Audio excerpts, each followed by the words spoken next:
Great. I want to talk to you about something completely different. And the reason for that is I am not a computer scientist. I'm not an electrical engineer. I actually don't know a lot about that area.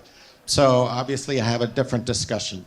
And what I figured would be useful here is to talk about one of the old sayings that's been out there forever, which is luck is where preparation meets opportunity. And I want to take you through how that happened and what that meant for me personally and what that can mean for you as you think about your career going forward. As I said, I'm German, came out of Germany, moved to the US, went to college here. I was an engineer, and for those of you who grew up in the 80s, I was a rocket scientist. When it was a nice saying, it's not rocket science. Well, that part was easy. Other stuff was a lot harder than the rocket science. But I didn't want to stay an engineer. I figured out I didn't like the timelines. Everything takes a long time to develop. It's years and years of going through it.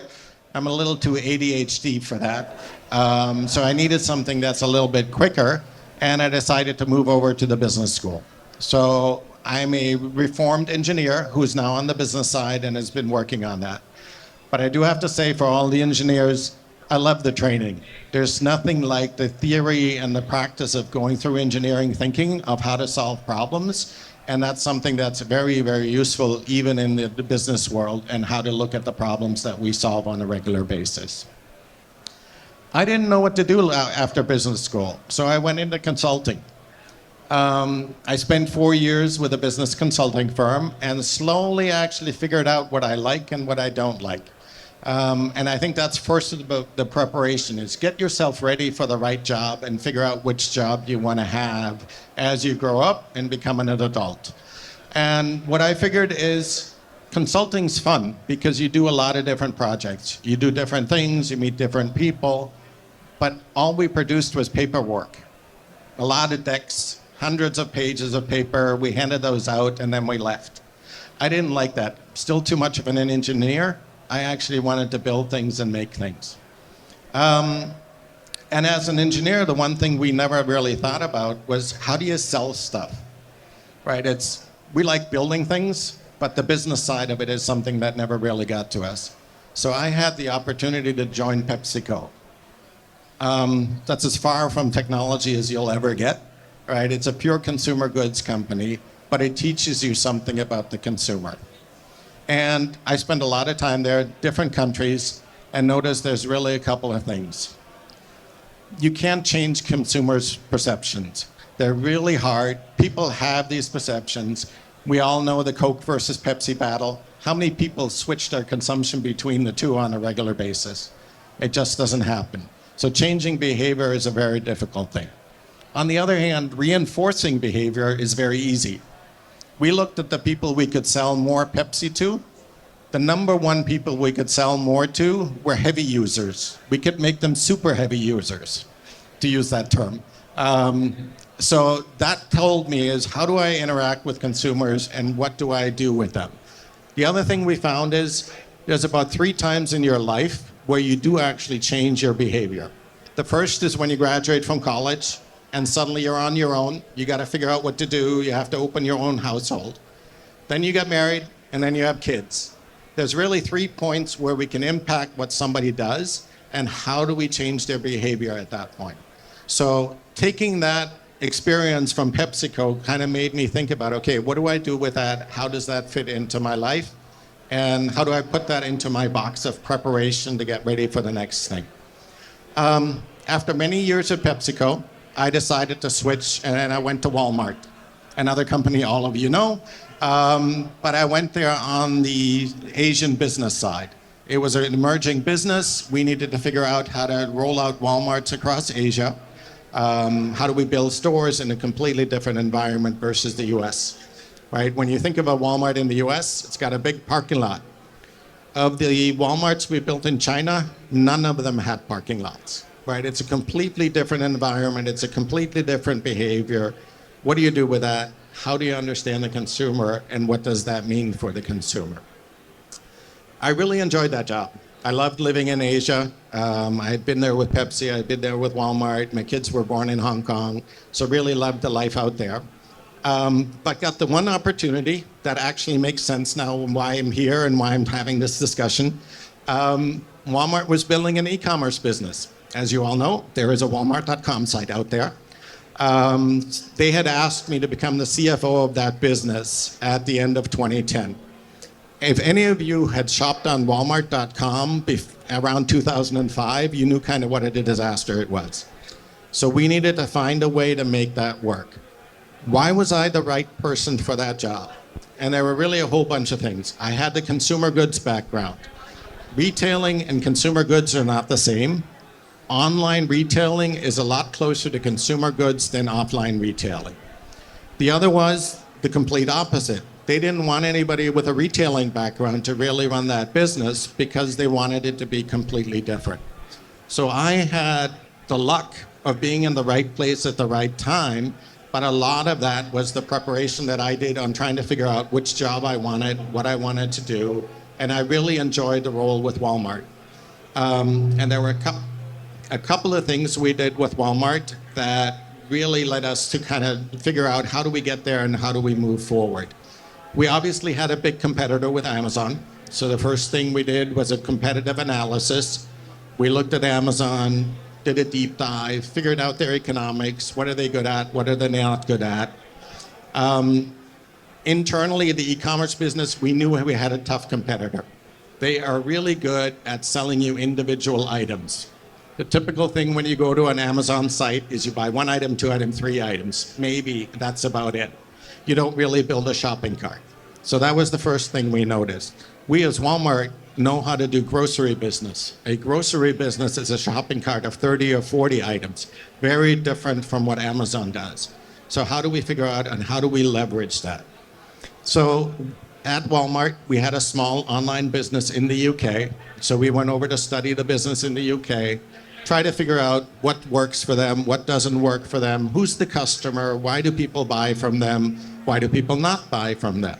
So really walking through that and figuring out what worked in the UK. We brought that business over to the US and tested it in one store. So we built a whole e-commerce business and ran one single store. It's not something you can do in most companies. It's a lot of money to spend on, but we knew that if this worked, there's 1,000 stores we can roll this out to. So how do we perfect this in a single store in a single location? The store was in San Jose. I don't know if any of you have been in San Jose. It's not very typical Silicon Valley. It's very different from the rest of Silicon Valley. So one of the things we first noticed was people ordering online were buying completely different stuff from people buying stuff in a store. The main reason for that is everybody in Silicon Valley was buying from that store, and the people shopping in that store physically were a completely different category of people. So suddenly we had a complete mismatch here of product in the store and product that people wanted online.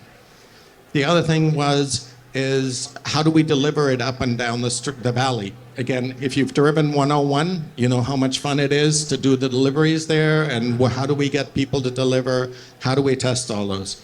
So we picked a store that was very difficult to do because we figured once we figured out how to do this, we can do it right. So we did the rollout then in Denver, which is a lot easier city to do this in. It's got easier geography, it's got easier customer understanding, and a great way to figure this out. The problem was the store guys hated us on the e-commerce side.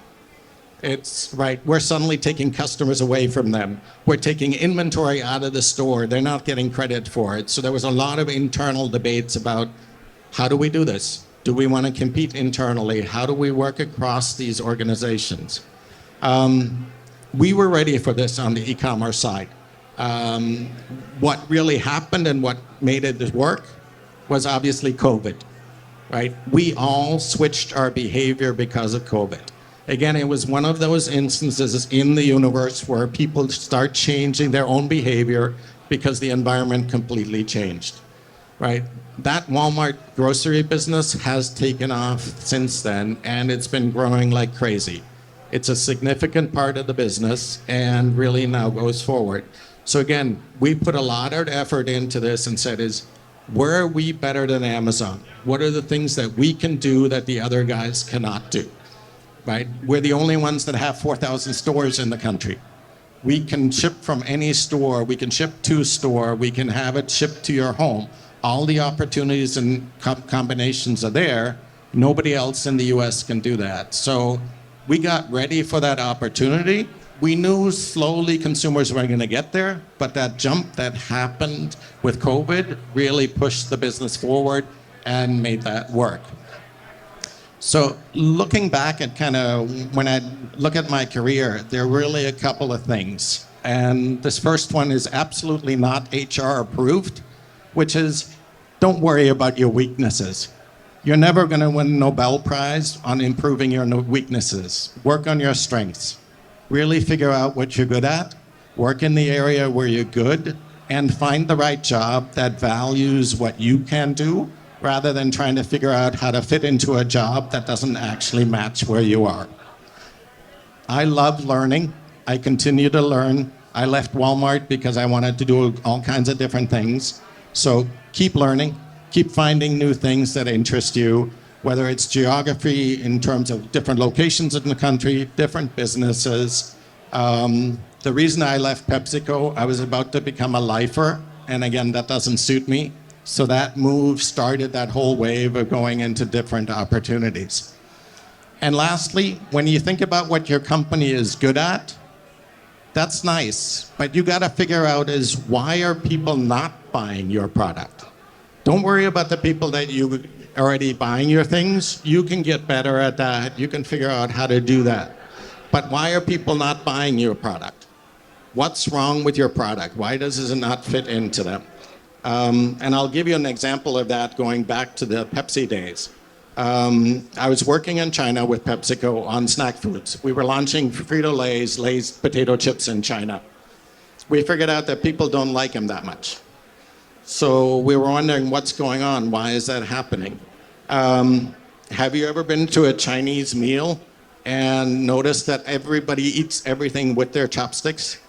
Chinese don't use their hands to eat food the same way we do.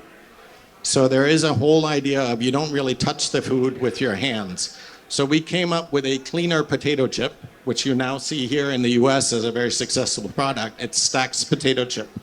That product actually comes out of China because we wanted a cleaner potato chip that people don't feel bad about not getting their hands dirty with it and it fit into their product.